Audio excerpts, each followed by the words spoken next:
De retour à votre émission favorite, Tout savoir. Comme j'ai dit avant la pause, on parle équité, diversité, inclusion. Je pense que EDI, c'est surtout toutes les lèvres maintenant. Avec moi, Irène Siassou, qui est de Boxia Partage. Et Irène, on a toujours, comme je le disais avant la pause, pendant la pause, toi et moi, je te disais qu'on avait toujours de belles discussions à ce sujet-là.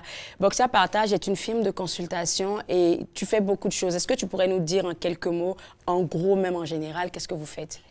Bien sûr, donc nous aidons les organismes ou les entreprises à évaluer en fait leurs pratiques et politiques autour de la diversité, équité et inclusion. Donc nous donnons des séances de formation concernant la sensibilité interculturelle, mais aussi concernant l'affirmation identitaire. Et c'est vraiment une façon en fait de contribuer à la lutte contre le racisme et la discrimination systémique. Et nous élaborons des stratégies surtout et des outils pédagogiques pour sensibiliser en fait la population sur des différents sujets qu'on ne parle pas si souvent aux écoles en fait. Oui. Donc l'histoire des Noirs, l'histoire des peuples autochtones, l'histoire franco-ontarienne, l'histoire ou un parcours en fait d'un immigrant ou d'un étudiant international. De mettre ça en évidence. Oui, parce que il y a diverses communautés qui n'ont pas la voix en fait pour s'exprimer ou qui ont peur de s'exprimer parce que nous n'avons pas un réseau de soutien. Des fois, donc c'est difficile de... On se demande qui va m'écouter, qui va m'entendre, qui va me voir. Effectivement. Donc, c'est vraiment une plateforme aussi pour donner la voix aux communautés qui ne sont pas si représentées, disons. Et vous le faites bien, c'est pas quelque chose qu'on avait prévu parler, mais ça me vient à l'instant. Vous avez des bandes dessinées à Boxia Partage pour essayer de promouvoir cette diversité culturelle-là. C'est ça. On pourrait même en parler un peu plus tard, mais là, quand tu parles du fait qu'il y a certaines communautés qui ne sont pas vues, je pense que tu es vraiment bien placée pour en parler. Tu as, je pense, côtoyé plus de 50 ou 60 cultures. Plus de 100. Plus de 100 cultures. Écoute, oui. ça te permet de voir un peu comment les autres voient. Tu sais, comment telle personne voit telle personne. Je ne veux pas mentionner une culture, là, mais comment telle culture voit telle culture. Oui, au cours des années, en fait, j'ai eu le privilège de vivre, mais aussi travailler avec les gens de plus de 100 nationalités. Donc, j'étais dans une école internationale. Évidemment, je suis née et j'ai grandi en Espagne. Et je suis d'origine chinoise, donc j'ai immigré aussi au Canada quand j'avais 15 ans. Donc, c'est vraiment un parcours qui m'a aidé à ouvrir mes yeux, mais aussi à côtoyer les gens de différentes nationalités et vraiment à valoriser leur culture. Oui, oui, oui. Donc, les origines et les valeurs ancestrales d'où ils viennent. C'est très important de préserver ça et de continuer à être fier de ça. On a l'impression qu'on doit déposer ça d'un côté pour se reconstruire ou bien construire une nouvelle identité dans notre nouvel environnement. Oui. Donc à Boxia, on parle toujours des identités en fait, c'est notre niche. On parle de l'identité originelle, donc l'identité des parents, des ancêtres, mais aussi l'identité multiculturelle. Donc je vais me concentrer sur ces deux identités aujourd'hui. Multiculturelle et identité. Oui. Oui, et originelle. Originelle, ok. Oui, il y a aussi l'identité multiple, mais je me concentre sur ces deux-là, parce qu'on va parler un peu de parcours des immigrants, des gens qui viennent d'ailleurs.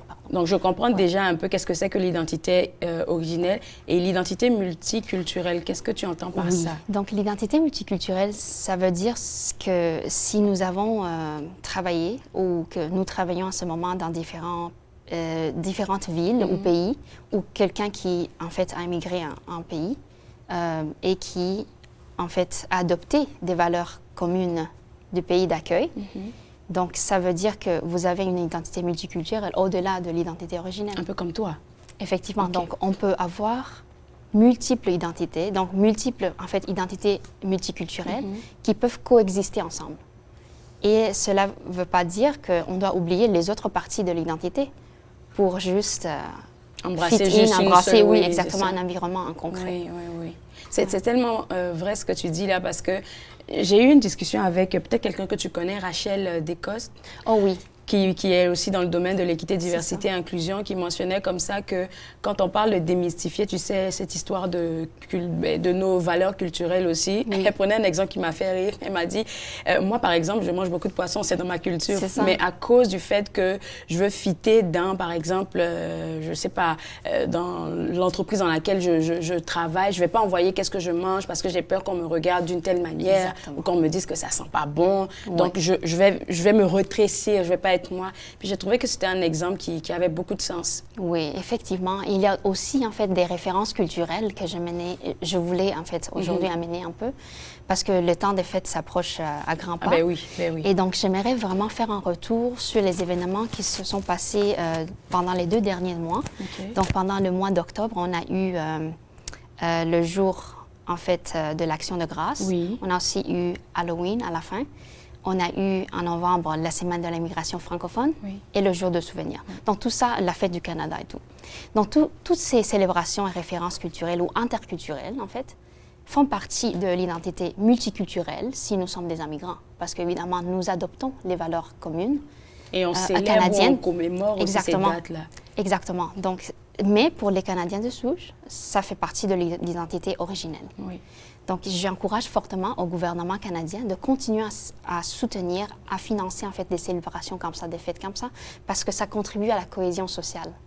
Mais d'un autre côté, en fait, l'immigrant qui a le devoir évidemment de s'adopter et d'adopter des célébrations et des références culturelles, a aussi le droit d'amener leurs propres références à la référence canadienne. Et c'est ça de quoi je parle. Donc, c'est une valeur ajoutée que nous amenons, une plus-value que nous amenons.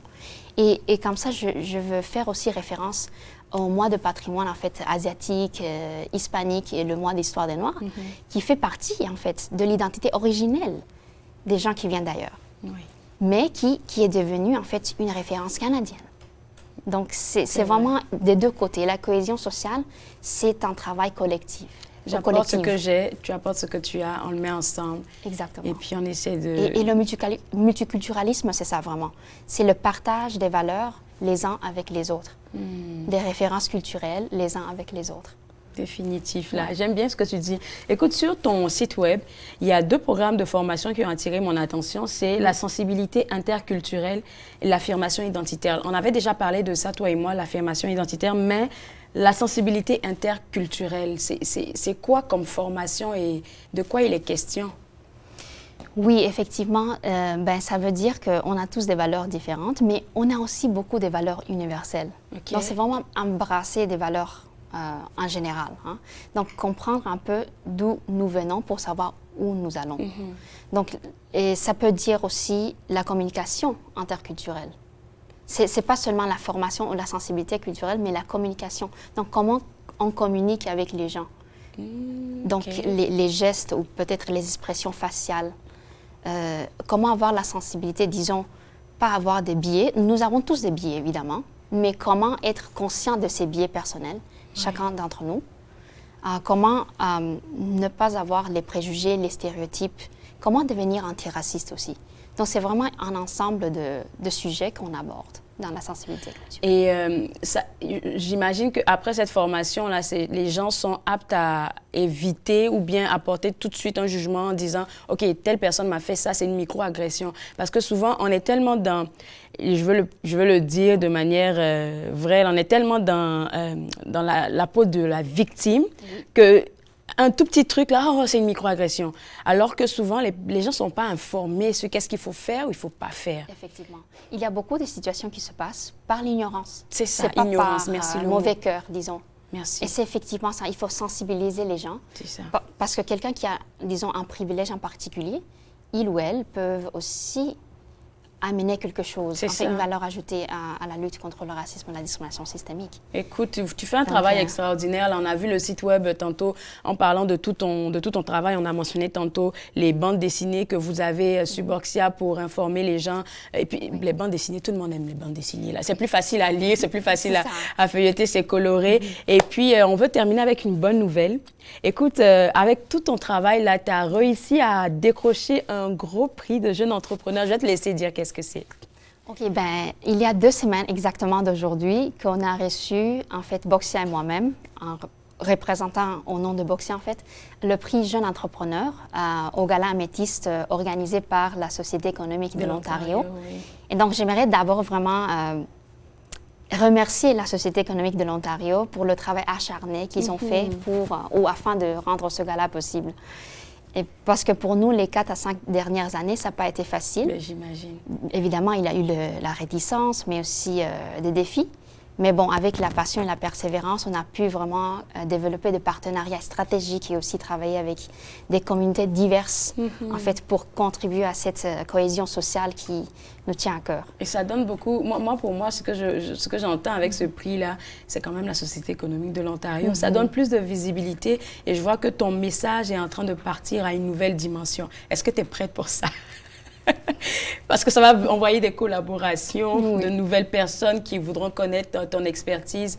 Puis je pense que tu es prête. Je te demandais si tu étais prête, mais je pense que tu es prête. Oui, je pense qu'il était temps. Hein? Il était temps. Il était temps. Il était temps parce que vraiment, nous pouvons faire une différence en tant qu'organisme, évidemment, entrepreneurial ou en collaborant avec des entreprises, mais aussi individuellement. Donc, en aidant les jeunes entrepreneurs ou aussi dans la poursuite de leur carrière professionnelle, parce que l'entrepreneuriat, c'est pas pour tout le monde. Définitivement. Écoute, donc, merci beaucoup à toi et puis au plaisir de se reparler un autre jour sur une autre thématique aussi intéressante que tu les traites là. Puis moi, je vais inviter les gens pour avoir accès au service de Boxia Partage à visiter le site web www.boxia.ca. On va prendre une pause et juste après la pause, on va parler avec une représentante du CALAC. Vous regardez Tout savoir.